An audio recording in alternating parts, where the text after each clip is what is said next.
Hillary has been lengthening her excuses as to why she lost the election. She didn't really lose the election. It was stolen from her by, I think it's up to 24 different excuses she has now. Number 24 is content farms in Macedonia.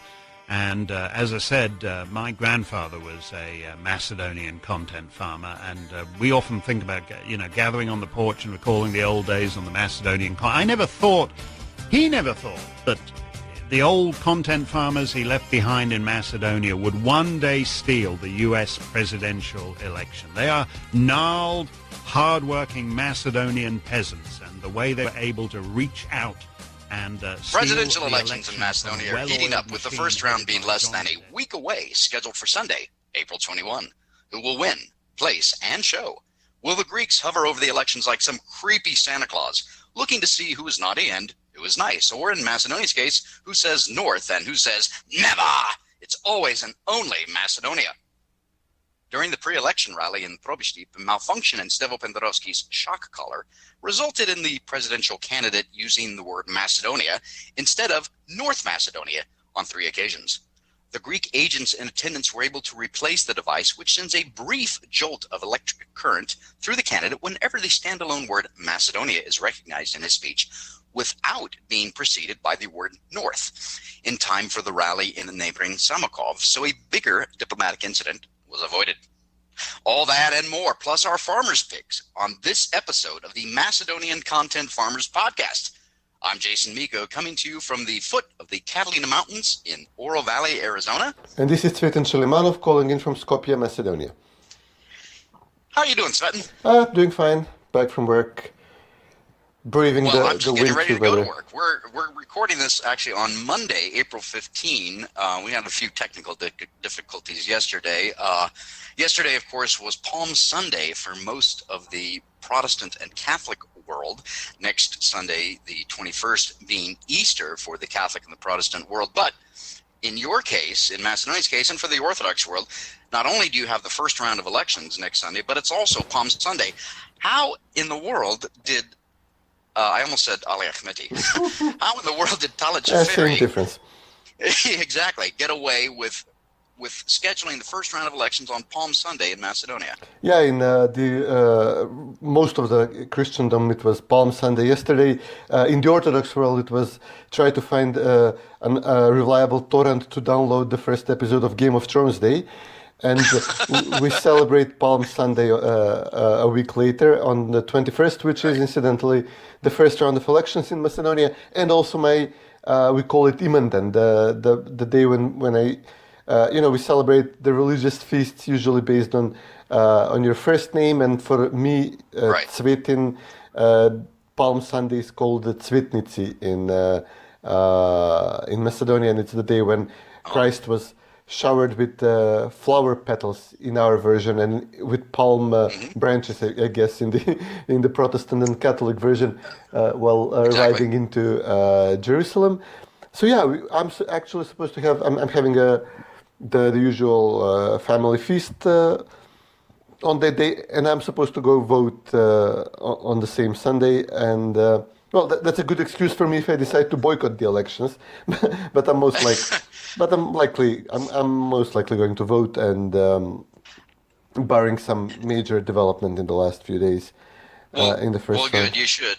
And before we jump into the presidential elections and an update on what's going on it does seem somewhat suspicious that Xhaferi schedules the first round of elections on Palm Sunday, and if I recall correctly, the Tirana platform was released on Christmas Day in Macedonia, Orthodox Christmas Day. It almost seems like they're deliberately provoking the Macedonians.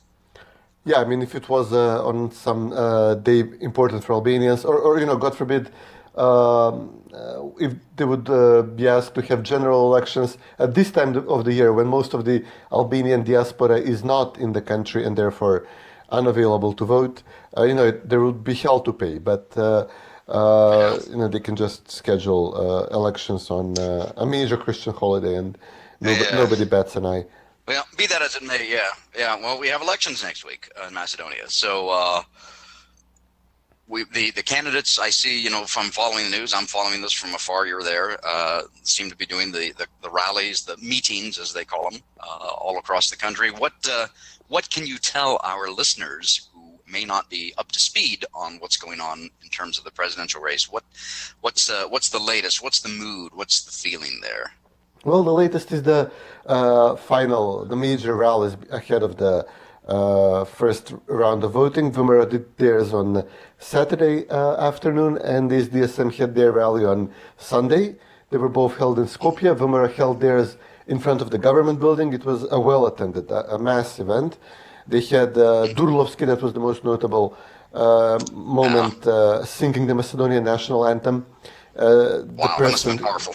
Yeah, he narrowly escaped being sentenced for a long prison sentence as a terrorist, quote unquote, as Zaev would say, for helping organize the protests against forming the Zaev-led government and making all these national concessions.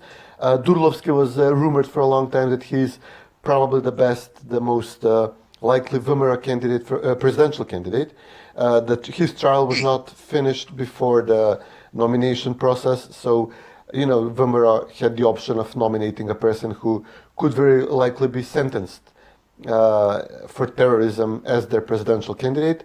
Ultimately, they decided to go with Gordana Siljanovska. Durlovski did not throw his hat in the ring, but Saturday afternoon was a major endorsement for Gordana when Durlovski showed up, and essentially he was the most important potential challenger for her, the man who could also stand the most to gain if the elections ended without the required turnout and essentially in a mistrial, in a miselection. So basically he endorsed Gordana with performing the anthem at her rally.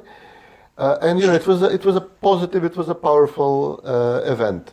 Next day, SDSM held their rally in front of the European Union embassy in Skopje. Trying to show the EU ambassador and the other assorted ambassadors their investment into SDSM. Yes. What they gave their money for. It was somewhat or even significantly less attended. Basically, a lot of the Skopje people are not even bothering showing up for either of the rallies. That's a problem for Vimera, but a huge problem for SDSM, which relies on the free downtown municipalities in Skopje to, Skopje was the only electoral district they actually won in 2016. They lost everywhere else. Like in other countries, the left relies on the urban vote. And if they're not showing up to their rallies, it's a disaster. They had to bus people in from all across the country, particularly, public sector employees who cannot avoid an invitation to show up for an SDSM rally. Both parties, or actually in this case, Vimera, I think they did it this time because of the terrain. When they would protest in front of the parliament, they would put this like a wire fence to try to prevent the people from dispersing into the large park behind the parliament. So they wanted to have like a more concentrated crowd in front of the parliament, and avoid having gaps in the inevitable post-rally estimates done by drones, taking pictures and recording. So Vimera did not do it this time because in front of the government it's very difficult to do. They essentially covered the entire boulevard, including the large median in the center. So it was a solid turnout. SDSM, they chose a narrower boulevard without a median. So they wanted to show their crowd in a long rectangle, like elongated rectangle. So they imagined this would fill the street, in much better with more people. Sure, it's all optics. Yeah. Yeah, but they had to use these wire mesh fences around, so they would again prevent their people from crowding out. And then tragedy struck as one of the attendees had a heart attack during the event. And apparently he could not be taken out of the enclosure quickly enough and helped quickly enough. So, the man died tragically. So the first responder, oh wow, the first responders and the paramedics couldn't get to him because of the crowd and the fences, is what you're saying. I mean, he was. I think he was coming from a smaller city, and if it was bound to happen, it's better to have it happen in Skopje because of the way, public healthcare is so centralized in Macedonia. Often people die being transported, to Skopje, and not enough time to get them to Skopje in time for treatment. He was in Skopje, very close to the main clinic, but enclosed in a cramped environment with, SDSM trying to pack their supporters in a narrow. This is especially bad for Pendarovski because in 2014, during the elections, he made a big deal about how SDSM supporters are citizens, how they come to the protests out of their own volition. And he would say, and look at Vomero, they're packing their supporters like cattle in trucks and buses and busing them to Skopje. Wow. And, they're giving them a sandwich to attend their protest, their rally. They would sell out their political independence and beliefs for a ham sandwich. He was a very negative statement he made against Vomero supporters, and they were doing the same thing then, and they're especially doing the same thing now that their base is disenchanted with them and not showing up on its own propulsion, and you have to drag them into Skopje, put them in an enclosure. There were pictures, obviously, before this tragedy of SDSM supporters munching on sandwiches, which were distributed. So it hurts Pendarovski's image, especially because he was so outspoken about this 5 years ago. Wow, that's tragic, and obviously our thoughts and prayers would go out to this woman's family, friends. That's sad, but it's interesting when you as you talk about the dynamics here and how both parties, the main parties, are trying to rally support and use the physical space and the optics and whatnot. And we know, I think, from polling that it's a very tight race, and I think we've always known that. But it always comes down to a couple of things. Number one, we don't know how the undecideds are going to break. Number two, it depends on how many people which side can get out their members to vote. Now I'm just going to say this next from viewing this from afar. I'm watching some of the rallies on video and reading the news, of course, and whatnot. And it almost seems to me like the referendum in September of last year that, and one of the problems with Citizen and Dewey during that campaign was that they were preaching to the choir. They had small rallies and they were talking to their own people, the committed, and they weren't able to reach out and persuade people that their course of action was the best. And it just seems to me, maybe I'm wrong, one of the hallmarks of being a conservative is being open to correction. That their side, Citizen Dewey, is preaching to the choir. Now both sides preach to the choir, of course, but just from the size of the rallies and it seems like a lack of real interest in Stevo Pendarovski, who I think we should point out again to our listeners has run for president before in 2014, I think you mentioned, and lost. Mm-hmm. He's a controversial figure. He's not well liked.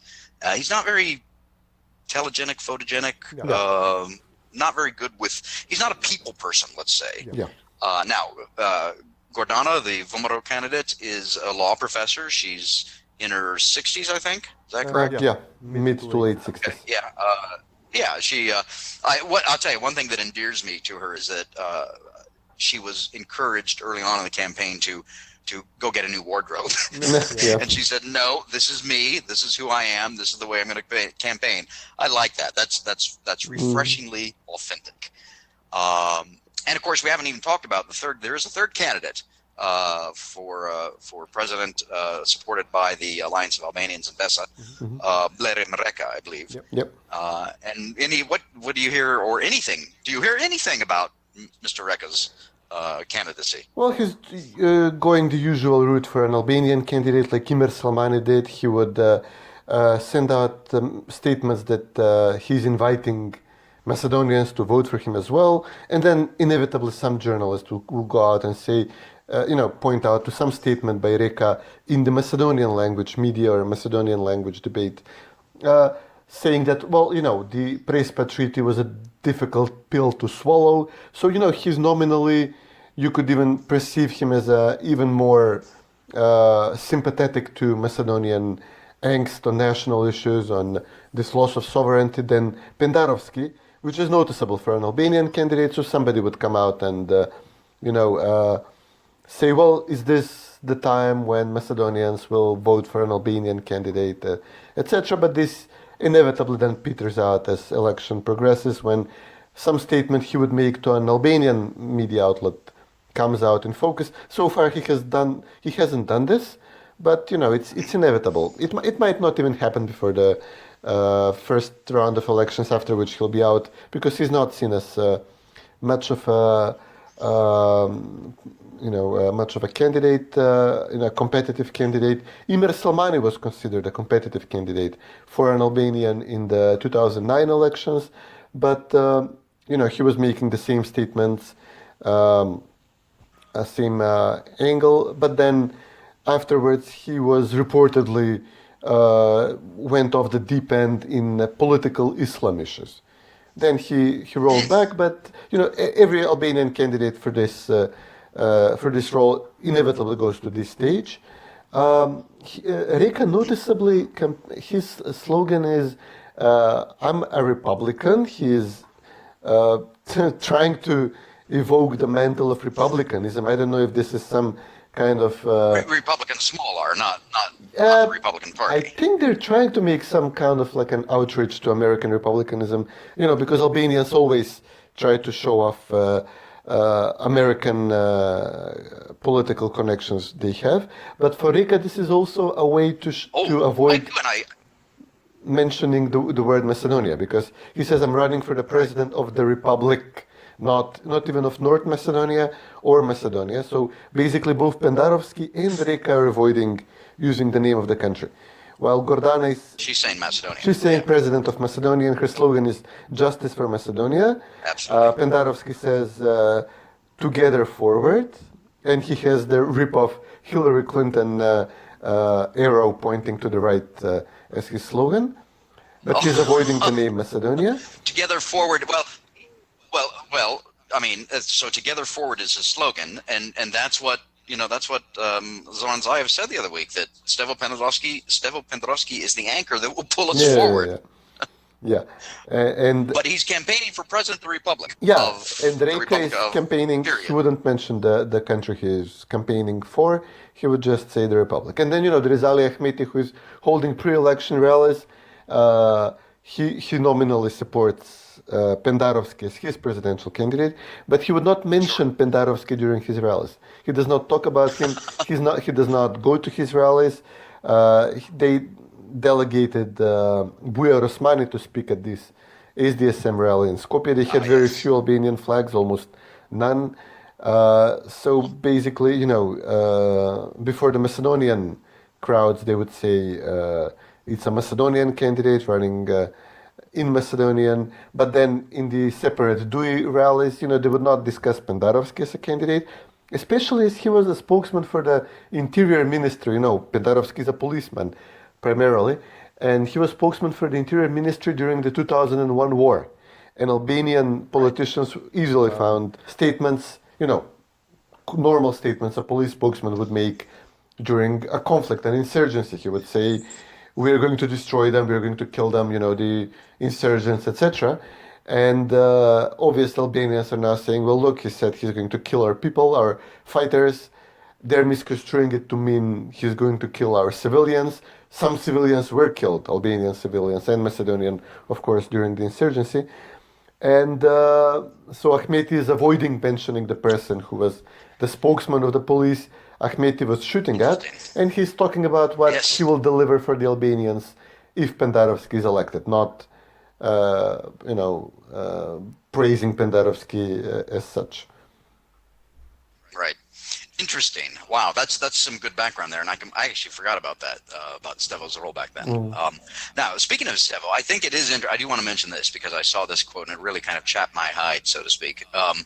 He mentioned last. Let's see, what was it? Friday was April 12, and Dimovski was quoted as saying, on this occasion, I would like to express my utmost respect to all participants of the Colored Revolution. He's referring to the so-called colorful revolutionaries 2015-16 that helped to install Zoran Zaev and Ali Ahmeti. So he says, all participants of the Colored Revolution which contributed to Macedonia, blah, blah, blah. And I want to join the initiative that began these days to declare this day, April 12, as a day of protest. Blah, blah, blah, yada, yada, yada. Interesting. Now, I think it's worth remembering, it's worth pointing out that on April 12, 2012, 5 ethnic Macedonians were murdered by ethnic Albanians near Simbolkovsko Jezero in what became known as the massacre on the eve of Good Friday. And so that is a important date in Macedonian history and Macedonian psyche, and it's painful. And a lot of it hasn't been healed. It never will be healed. I don't know where the Albanian defendants that were accused of that, are they in jail now, or were they released? I can't remember if Zaev released them. 3 of the direct shooters, out of 3 of them, 2 of them fled to Kosovo. And after a while, initially Kosovo claimed that they will extradite them at some point, but they have some minor, gun charge which they have to serve out in Kosovo first. And then right now Kosovo is no longer even pretending to be looking for these people or keeping them in detention. They are free to go. And one of the shooters was arrested in Macedonia, as were 3 or 4 of their helpers. And all were sentenced to life in prison. But because while Zaev was building up the Colored Revolution, and as he was desperately needing the Albanian vote, his media started spreading conspiracy theories against VMRO over these murders. And Zaev would say repeatedly that he has evidence in his wiretaps that throws a different light on the killings. And the families of the 4 killed teenagers, essentially. They were 19, 18, 19, 20 kids, essentially, and the man who was killed, there were 5 people in total, 4 of them youngsters, and the families would beg Zaev to give them the wiretaps so they would know what happened to their children, and Zaev refused. And then he would, after a while, he would begin to leverage the comments saying, well, it's not that paradigm shifting, it's not that important, to hear the wiretaps, they're not that important. But he absolutely abused the wiretaps to rile up Albanian support for him, saying that, support Zaev, vote for me, and I will, upend these unfair conviction of falsely accused Islamists working, Albanian Islamists. And one of the requests in the Tirana platform you mentioned was that there is this trial and the Kumanova terrorist attack in 2015 trial are re-litigated. This was one of the demands Albanian parties made to support Zaev. And sure enough, after the government was formed several months later, those who were the 5 people who were sentenced in Macedonia to life in prison, they are released under protective custody, which might mean as little as just appearing before the court once a week, like for half an hour, to prove that you're still in the country, and then being completely free. Or they might be in house arrest. It's impossible to tell because they're definitely living in a heavily Albanian part of the country, and which is essentially a no-go zone, so the police could not even check up on them. Wow. And so Zaev is playing games with the families of 5 murder victims, and Dimovski is tone deaf or an ignorant bloody fool, and the answer is both, in wanting April 12 to be recognized as a day of protests. I don't know who his advisors are, but they should be fired.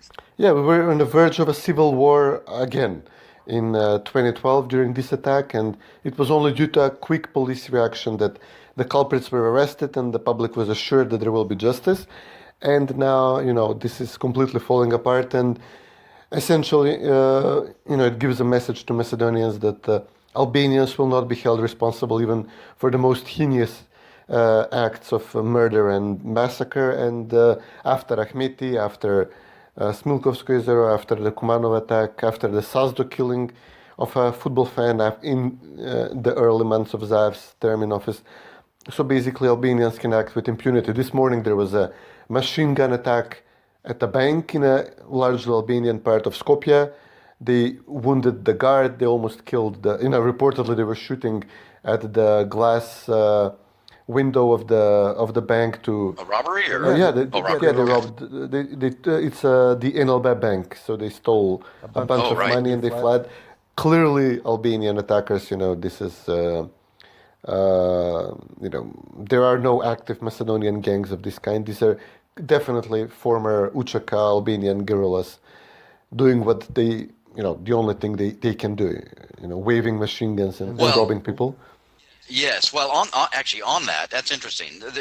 Actually, 3 points real quick, and now we're moving away from the presidential elections. I know we promised listeners that we would talk only about the presidential elections, but trust us, it's all related. So, to your point there on the bank robbery, or did they actually get away with the money, or was it just yeah, sure, they got away with the money, burned the car, okay. all the good stuff. So 3 points. Number one, just even a quick glance of the news in Macedonia over the past year, 2 years, there seems to be many more robberies, disappearance of individuals, more crime. I don't know what the numbers are. I think we should look that up here in the near future to see, these numbers are going up. I think they are. There's that. Number two, that dovetails with, let's see, it's the Economist Intelligence Unit just put out their list of the world's most miserable countries, and Macedonia is number 15. Mm-hmm. The only country in the region which is more miserable, if that helps, is the Bosnia-Herzegovina at number 8. Misery loves company. Mm-hmm. But that's interesting, and I'd like to go back and compare that.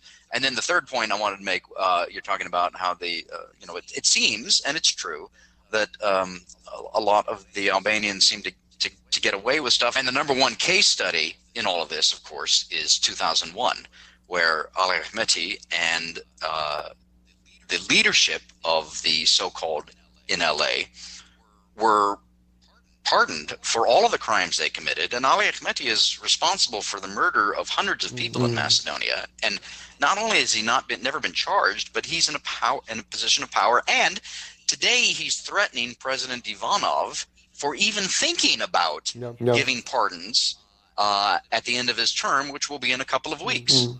So we know that the president has the power of pardon. We know that Zoran Zaev himself was pardoned by Branko Crvenkovski many years ago.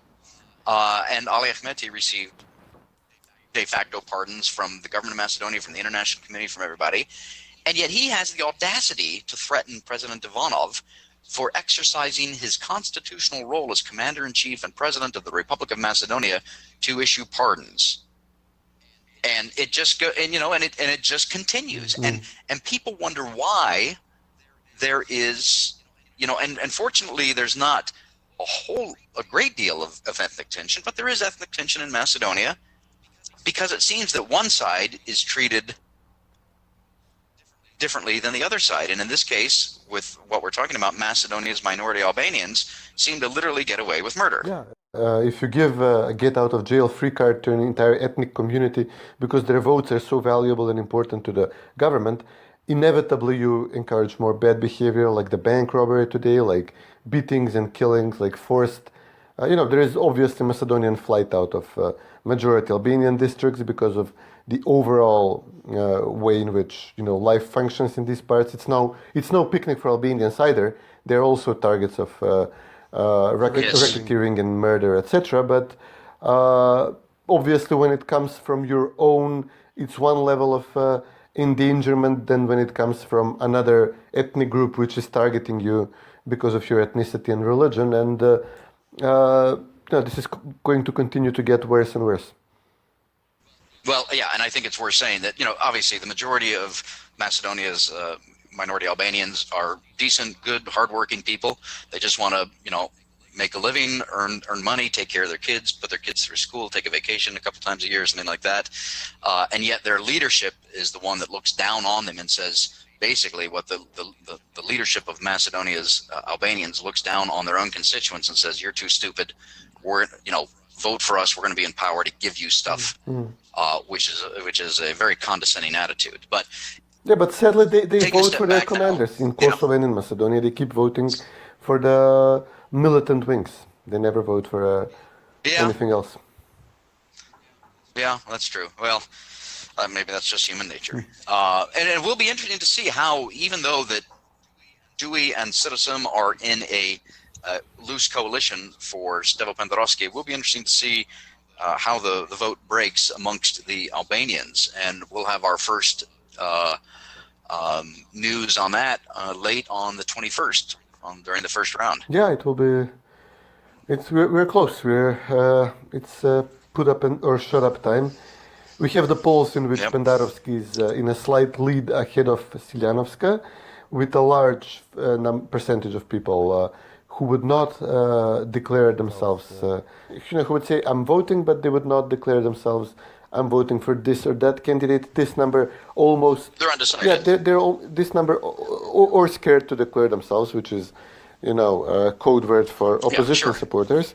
And their number almost equals the number of Siljanovska or Pendarovski, who are, pretty close.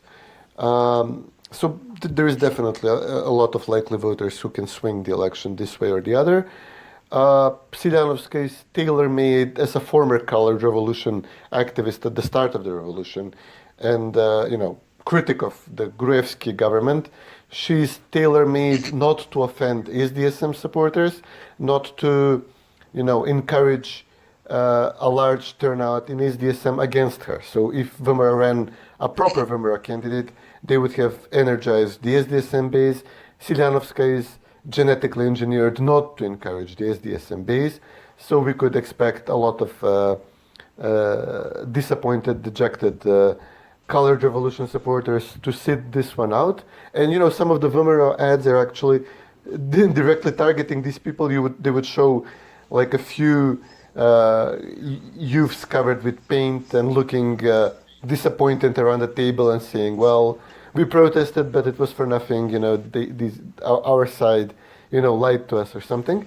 So this, on the other hand, this is harmful because it could depress VMRO turnout for Siljanovska, and she faces a boycott initiative from the right to VMRO of people who believe that even participating in this election would legitimize the name in some, the name change in some way. Some of them are clearly, paid for and orchestrated, some of these activists, but many of them are legitimate, and VMRO leader Christian Mickovski today appealed to them, telling them that we are on the same side, we hold the same ideal. He distinguished those of you who are sincerely boycotting, not, he implied not those of you who are paid to spread a boycott campaign in order to undermine the VMRO vote and help Pendarovski get elected. So basically, VMRO's approach by picking Siljanovska has its, advantages, but also its downsides, and we'll see on Sunday how it works. And she's running away with it among ethnic Macedonians. When, against Pendarovski, she has an overwhelming support among ethnic Macedonians, which brings us to the major defect of the Prespav Treaty. It's a treaty imposed on a country and specifically on a nation, on the ethnic nation, ethnicity, the majority ethnicity of a country, against its will. Because obviously the candidate who opposes the Prespav Treaty is, could be defeated in the elections by the minority of the majority people, and Albanians, an ethnic minority stacked on the way, and that's a recipe for disaster, obviously. Right. Well, I want to just go back and say one thing about Gordana, since you mentioned that early on in the so-called colorful revolution, she was supporting it, but she saw the light, and as principled. And we tell people that the Macedonian Content Farmers Podcast is the first. It's a niche podcast. It's in English, and it's talking about Macedonia from a conservative worldview. And as conservatives, Cvetin, we do believe in the power of grace and forgiveness. And, Gordana saw the light, so to speak. And so she supported them originally, but then she came around and saw what a danger that was not to Gruevski and the former government, but what a danger it was to Macedonia. And that is being played out now. And I have to mention that, and we will invoke the name of St. Ronald. Ronald Reagan, of course, was a hardcore Democrat. Yep. And then saw the light, changed his, and it was an issue of facts and seeing the world as it really is that brought him over to the Republican side. One of the greatest Republican presidents that the United States of America has ever produced. But he started out as a Democrat. And so I think that's a message of hope. Yeah, it will take some work on her part to win over and justify the investment and the expectations of all Macedonians, and especially of conservative, decent Weimar Macedonians who still value their roots and their history and their tradition.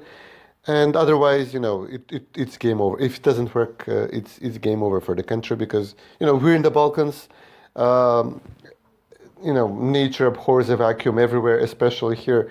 So if we keep on giving up on our national interests, we'll be steamrolled by all the neighboring countries. We're just encouraging them to stick a knife in us, and that would be it. Well, and that's what I wrote in my most recent column, that a dilution of Macedonia's identity invites instability not only in Macedonia but regionally. And it's a recipe for disaster, not just for Macedonia, but for the whole region. All right. Well, elections are on Sunday, the 21st. I think we have pretty much discussed everything there is to discuss. Well, there's a lot more to discuss, but for now, I think we've got it. We've covered it quite well. Why don't we take a quick break and then come back with our farmers' picks?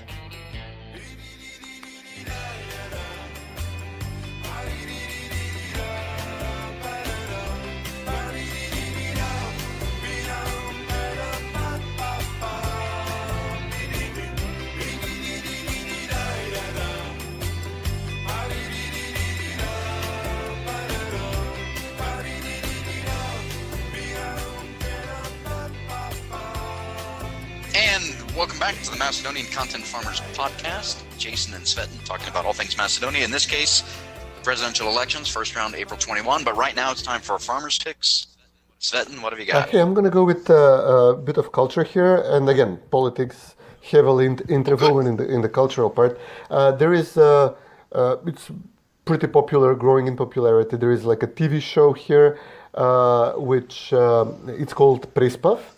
It's a rip-off on Fawlty Towers. Even the main character even looks like Basil Fawlty, and it's about a small hotel in along Lake Prespa, therefore the name Prespav. And I think it started airing long before the Prespa Treaty. I mean, it definitely started airing before the Prespa Treaty.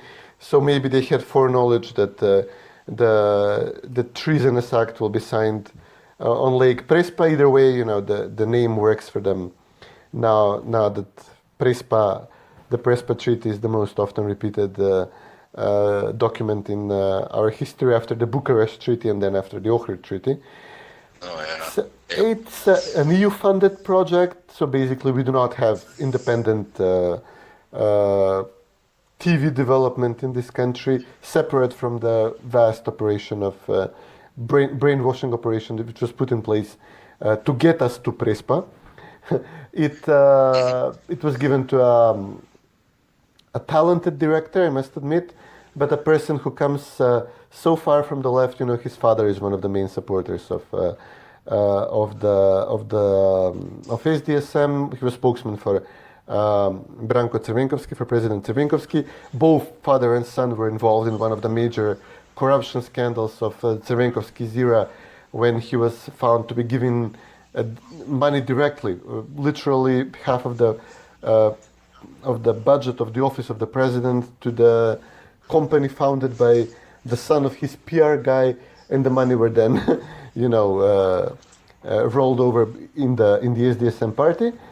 So these were obviously people who the European Union would elect to give them funding to implement their PR project.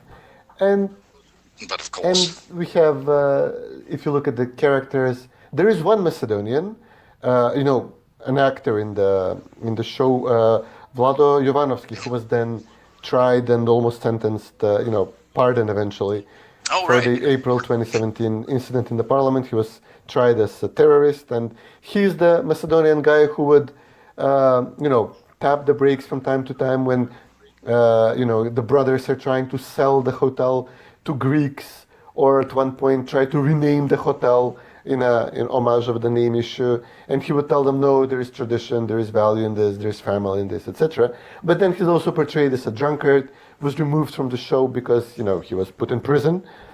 And then the other brothers, one of them, obviously, there is the homosexual, who has a foreign homosexual lover, there is a girl of loose morals.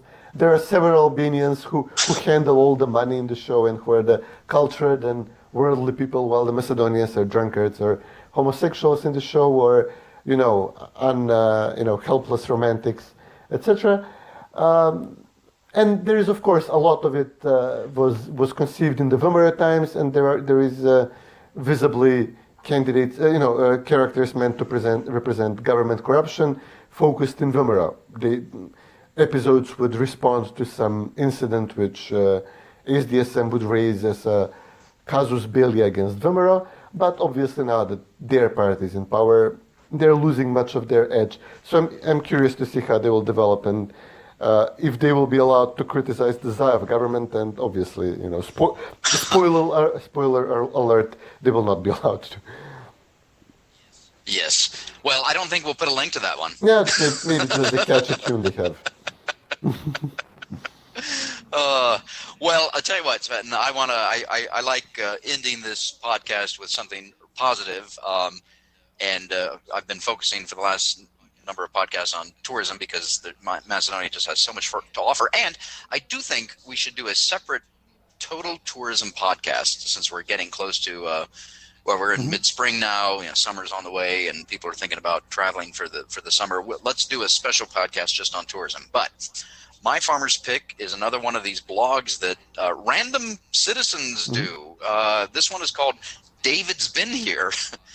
This guy started traveling in 2008, and this is 10 places you must visit in Macedonia. Obviously, he starts with Skopje. He says Skopje is Macedonia's capital city and cultural hub, a stopover point that merits a minimum of a couple of days. Here you'll get a taste of how the country has embraced a modern European way of life while still paying tribute to its ancient past. And so, of course, he goes through Skopje, Matka, Mavrovo. He hits the highlights, Jovan Bigorski, Ohrid, of course, Cvetin, Bitula, Heraclea, Stobi, and then, of course, the wineries. So it's always fun to see how people from around the world, what they go and see. A lot of it's the same places, but every now and then you'll find something different. But it's just nice to see, people from around the world coming to Macedonia, falling in love with Macedonia, and then taking the time to write about it, blog it, do the pictures, maybe some videos, things like that. So we'll put that up in the show notes. 10 places you must visit in Macedonia at davidsbeenhere.com. And I don't even know who David is. I guess I'll figure that out after this podcast. Yeah, it's nice to have a normal, regular visitor, not because at this point we basically presume all foreigners, especially coming from the West, to be spies of some kind, and often with good reason. Yeah, that's true. All right. Well, I think we'll wrap this up. I actually have to go to work since we're doing this early morning my time, late afternoon your time. Yeah, amazingly, the podcast doesn't pay enough to have it as our day that's job. True. Yeah, no, well, we both have day jobs. We will be back next week. Maybe we'll drop next week's podcast on the 22nd or 23rd, day or two after the elections, so that we can do more ranked punditry about the results. Yeah, we could have it. I'm looking forward to. We could have it right after the elections, I suppose. Yeah, no, let's do that. Cvetin, always good talking to you. You too, buddy. Take care. All right, take care. Dobro dojde, Kosta. Dobro dojde, Ula, kaj ti? Hallo, ovdje frau Ula Brinkman-Buzeleska. Dobrodošla. Ja sam gazda, potočno jedan od gazda. Miljana telefon. Gott, postelo od Rusi. Se nadeva mene nešto bocne. Kosta! Idiot! Jelena? Kosta? Pa ja sam od Skopje, od Dračevo, od srceta na Skopje. Guten Tag. Ja sam Mario, šef kuhinje. Ke, može za danas da mi donesete nekoliko porciji tavče gravče? A vi jeste? Inspektor Tome. Koja je njegova rabota? Njegova rabota je kazni da pišite. Kako se veli to, inspektor sit i zvezdive na broj. Ja sam partner u pansionu. Još jedan partner? Dobar den, pansion Prespav, ja sam Talat. Koji si me pa ti? Ja sam ovde glaven. Ti, Talat, si jedinstveната светла точка во овој пансион. Ke mi reče ne varaj me. More. Trojica braća, jedan obavezno pedar se palja. Нема да имам фамилија, нема да имам деца затоа што сум геј. Извинете, нямаме повече слободни съвети. За Македонија! Se prepravаш дека си со Јелена или Ивонезе се залjubi? Čak sam mu rekao da je među nama gotovo i da me nikad više ne traži. Mile, što pravite? A ti li si pile? Jaz na vas kanam u moj hotel. Hotel Nova Evropa. A odakle hotelo to Nova ta Evropa? Site che si odite, ja? I ti, Toni, i Mile, i Jelena, site! Paula, dojde vreme da se razdelime. He, Tome, saka kupi tvoj del. Kraja, daj moji majku. I kaj će sad biti s Prespavom? Ja ću da kupim Prespav. Prodaje se, jel? Site 3 dela. Нашиот пансион ќе ви понуди одмор за паметање.